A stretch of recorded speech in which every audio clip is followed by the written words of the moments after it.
Ada apa nih rame-rame begini? Kok bawa-bawa karung ya? Wah, jangan-jangan Bunda Iin habis evakuasi ular besar. Ih. Lah, kok malah tepuk tangan? Lagi panggil abang tukang bakso ya, Bun?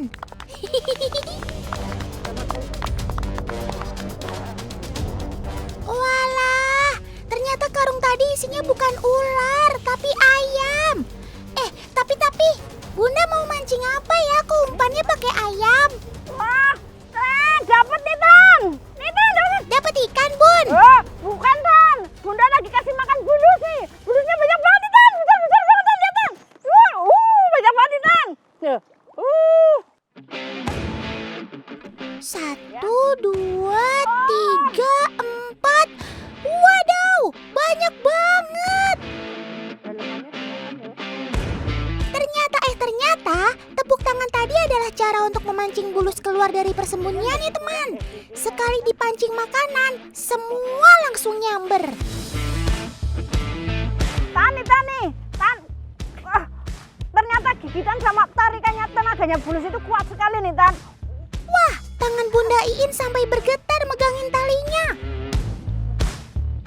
Moncongnya yang runcing seperti paruh bisa mematahkan tulang ayam dengan mudah. Makanya gak heran jika gigitan bulus sangat kuat. Oh iya, bulus juga tidak akan sungkan untuk menggigit apa saja jika merasa terancam. Bulus atau labi-labi memang jenis kura-kura, teman. Bedanya, bulus memiliki cangkang atau karapas yang lebih lunak dibanding kura-kura darat. Wah, lapar bener nih kayaknya, Sob. Gak butuh waktu lama, ayamnya sudah ludes diserbu. Oh iya, teman, Otan dan Bunda Iin sekarang ada di Kampung Bulus, Desa Taun, Ngawi, Jawa Timur. Meski bulus belum masuk status terancam punah, tapi diperkirakan akan punah jika diperdagangkan terus-menerus. Uniknya, sobat Otan di Desa Taun ini berkembang biak sangat banyak. Diobok-obok kalinya diobok-obok. Ada bulusnya kecil-kecil pada mabok. Wah, Bunda sepertinya tertantang untuk menangkap salah satu bulus di sini nih. Tan, nih, malah dapat baby bulus nih, Tan. Nih, kecil banget nih, ya. Menurut warga sini, memang masa bertelurnya bulus itu bulan Juni sampai bulan September kemarin. Makanya nggak heran nih kalau kita dapat baby bulus sekecil ini, nih ya. Kita lepasin ya, Tan, biar gede. Nah, ya.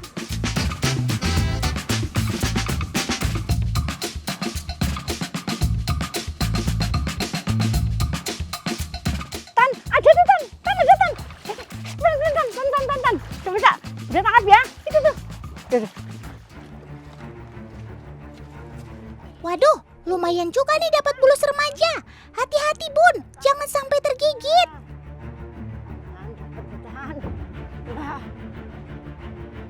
Tan, Bunda penasaran nih. Coba kita timbang ya. Yang besar-besar nggak dapat, yang ini dapat, boleh lah. Yuk. Berapa ya beratnya?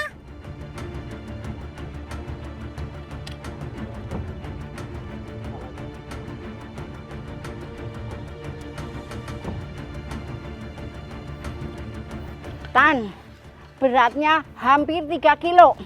Kira-kira usianya ini sekitar ya kurang lebih 4 tahun. Gimana yang besar banget itu ya, Tan? Beratnya seberapa? Walaupun Bunda belum bisa menangkap bulus terbesar di tahun, tapi menemukan anak dan remaja bulus artinya siklus berkembang biaknya masih sangat bagus, teman. Tapi Bun, sebaiknya kita lepaskan lagi ya. Yang Otan tahu, menangkap bulus di sini akan mendapatkan sial. Banyak kejadian itu yang terjadi di kalau orang-orang sini itu nggak boleh ngambil, tapi banyak orang yang dari luar itu banyak yang ngambil dan itu nggak bisa sampai keluar Desa Taun, itu udah kecelakaan. Kalau ada orang ngambil, ada orang bawa gitu kan, dari dulu itu pasti ada tragedi. Sampai rumah ya sakit, kadang-kadang ya ada kecelakaan gitu. Nanti kalau ada orang ambil misalkan, nanti kalau sudah keluar dari sini, biasanya ada belah-belah gitu loh, seperti ya sakit, seperti apalah itu. Udah pasti itu. Alamak, sungguh aneh tapi nyata. Warga desa Tawun dan sekitarnya memang mempercayai mitos bulus ini, teman. Kalau mereka sangat yakin dengan keburukan yang terjadi, pasti ini BBB alias bukan bulus biasa. Sebenarnya kamu ini siapa, Sob? Ayo ngaku.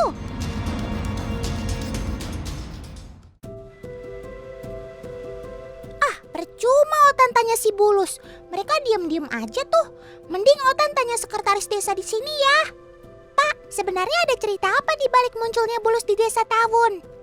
Dari kumpulan orang-orang ini, dia menetap di sini dan terjadi di sini waktu itu terjadi musim kemarau panjang, nggak ada air, nggak ada hujan. Terus dari anak Ki Patih Mentahun ini, satu Haskaryo, dua Ludrojoyo. Ya, yang Ludrojoyo itu dia bersemedi di lokasi di Tawun itu. Setelah bersemedi, tiba-tiba muncul letusan. Mungkin ya itu lama sekali ya bertapanya, itu muncul letusan, terus timbul sumber air, mata air di desa sini. Nah, di saat bersamaan dengan itu, beliaunya Ludrojoyonya ini moksa hilang kan, moksa. Di dalam sumber mata air itu muncul dua habitat, ya satu itu ikan gabus, satunya bulus. Itu ya sampai sekarang bulusnya masih ada sampai sekarang.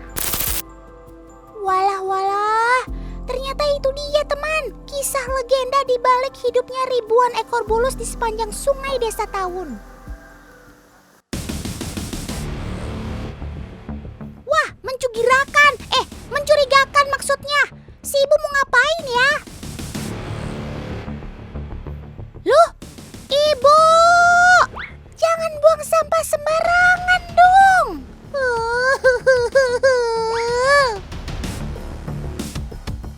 Di bawah sana kan ada sobat Otan si bulus, Bu.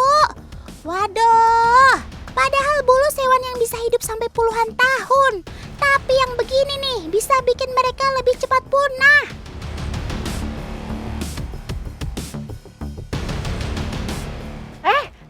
Tan, ada bulus kejilat itu, Tan. Lihat, Tan, sini, Tan. Aduh, nih, Tan, nih. Aduh, nih. Kasihan nih, Tan. Kita lepasin, coba. Aduh. Astaga, jangan-jangan itu bulus yang kena imbas dari sampah rumah tangga. Yuk, ayo, sayang, ayo keluar, sayang. Yuk, kita lepas nih, Tan. Untung saja ada Bunda Iin. Kalau tidak, nggak kebayang deh kamu akan terjebak berapa lama. Atau bahkan kamu bisa memakan plastik yang menjerat tubuh kamu.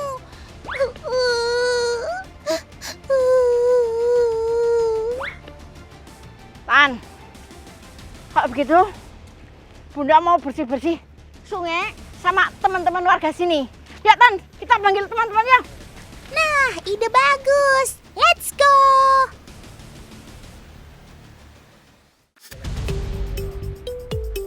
Teman-teman di rumah, ingat ya, buanglah sampah pada tempatnya. Bukan buang ke sungai seperti ini nih. Buang sampah sembarangan gak cuma bisa bikin banjir, tapi juga dapat merusak lingkungan dan semua ciptaan Tuhan yang ada di situ. Otan miris banget loh melihat kondisi sungai yang masih dipenuhi sampah.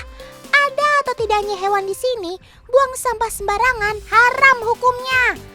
Apalagi jika ada makhluk lain yang terkena dampaknya. Jangan ngaku penyayang makhluk hidup ya kalau masih ikut merusak lingkungan. Untuk teman-teman di rumah, selalu jaga kebersihan ya, agar lingkungan kita sehat dan sobat-sobat Otan hidup nyaman di habitatnya.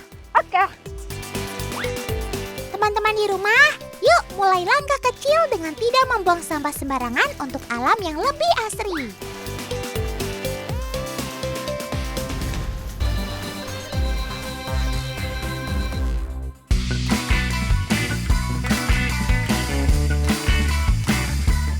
Hei, kalian berdua bingung gitu deh. Jangan-jangan lupa jalan pulang ya? Wah, gawat jadinya. Tapi, kenapa sih kok warga sekitar banyak yang merhatiin kamu gitu? Kayak nggak pernah lihat angsa aja. Weh. Otan baru sadar. Kalian angsa, tapi kok nggak putih? Otan jadi keinget mitos soal angsa hitam, teman. Percaya nggak kalau masyarakat Eropa dulu mempercayai legenda angsa hitam sebagai hewan yang dikutuk dewa? Maklum saja, siapapun pasti mengira angsa hanya berwarna putih saja. Tapi kalau angsa hitam dianggap makhluk kejadian dan jadi ditakuti akan membawa petaka atau keburukan. Tapi teman di rumah tenang dulu ya, itu semua hanya mitos zaman dahulu kala. Angsa hitam ini ternyata memang beneran angsa kok. Sobat Otan ini asli dari Australia, jadi bukan hewan jadi-jadian ya. Tapi kamu tetap bikin heboh dan terheran-heran sih Sob. Tuh, sampai domba-dombanya gak kedip ngeliatin kamu.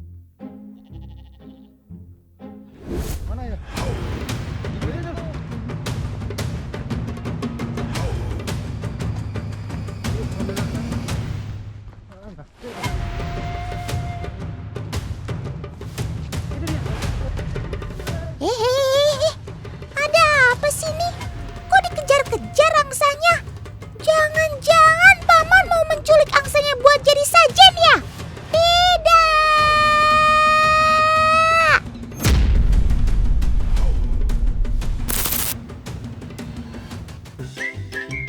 Weh, oalah. Rupanya angsa hitamnya adalah peliharaan si paman yang kabur dari kandang toh. Pantesan aja agak janggal. Gak biasanya ada angsa hitam berkeliaran di kampung ini. Tapi yang gak main kabur gitu Sob. Kalau mau keluar kandang bilang dulu sama pemilikmu, biar gak dicariin kayak gini.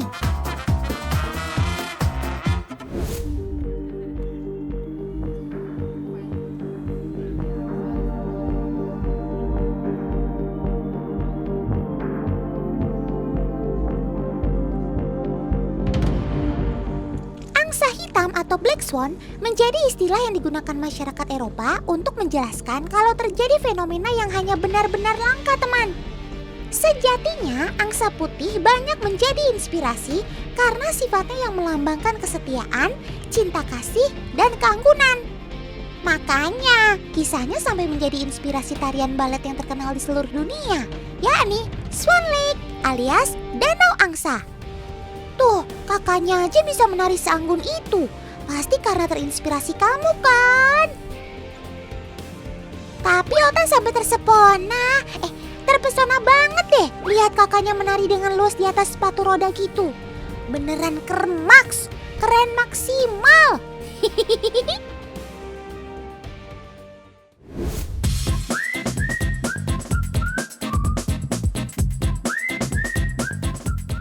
Loh, kok kalian dijadikan satu kandang begini? Katanya angsa galak. Ternyata kalian cukup ramah ya. Walau dibiarkan satu kandang dengan unggas lainnya, kalian akur-akur aja tuh. Angsa dipercaya sebagai lambang cinta sejati, karena selama hidup mereka hanya akan memiliki satu pasangan saja, atau dikenal dengan istilah monogami. So sweet banget kamu Sob. Kerennya lagi, saat masuk musim kawin, angsa jantan auto jadi papa siaga. Apalagi saat fase menunggu anak-anak yang menetas, dia rela bergantian mengerami telur yang biasanya dierami oleh angsa betina. Emang harus gitu Sob. Itu namanya jantan yang sesungguhnya. Keren. Angsa jantan juga sudah menyiapkan kelahiran anak-anaknya ke dunia dari jauh-jauh hari. Salah satu contohnya nih, mereka mampu menyiapkan sarang untuk tempat telur-telur dierami. Angsa jantan mengumpulkan jerami dan bulu-bulunya yang rontok. Kemudian disusun menjadi sebuah sarang yang cukup nyaman. Cakep! Sob, ada yang mau ngasih makan siang nih. Wah, asik banget. Emang udah jamnya sih. Kiper mau coba ngasih makan dengan cara yang baru. Wadah makannya dibiarkan terapung di atas air. Ayo coba, kamu mau makan gak sob?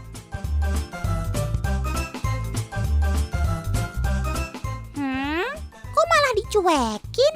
Masih kenyang apa gimana nih? Padahal ini udah jam makan siang loh.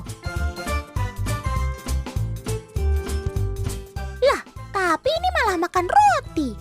Wih, sombong. Dikasih makan sayuran gak mau, tapi milihnya roti.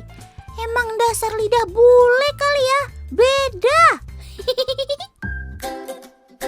Gak gitu konsepnya teman. Ternyata angsa cenderung untuk memilih makanan yang basah dan mudah ditelan. Perhatikan deh, roti yang dia makan pun setelah digigit tetap dicampur dengan air kolam dengan cara memasukkan paruhnya ke dalam air. Hal itu memang biasa mereka lakukan saat makan. Kelenjar ludahnya tidak mampu membasahi seluruh makanan yang hendak dia telan. Jadi mereka perlu semacam bantuan air untuk membasahi makanan dan menghancurkannya saat di dalam mulut. Kayak bayi aja kamu sob, maunya makan yang lembek-lembek. Emang kamu gak punya gigi ya sob? Sampai harus dibantu air untuk menghancurkan makanan yang kamu kunyah? Kita coba buktikan yuk. Paman sudah punya irisan timun dan terong nih. Kita coba lihat bareng-bareng. Kira-kira ada bekas gigitannya nggak ya? Walau sedikit, ternyata tetap ada bekasnya. Sesuatu yang ada di bagian sisi dalam paruh angsa ini sebetulnya bukan gigi ya teman. Bahkan bagian sisi luar angsa juga seperti terlihat ada gigi tajamnya. Dikenal dengan sebutan tomia. Tomia inilah yang berfungsi menyaring juga menjaga agar makanan yang hendak ditelan tidak lolos atau terlepas dari mulut mereka. Jadi kesimpulannya, angsa itu tidak bergigi loh ya.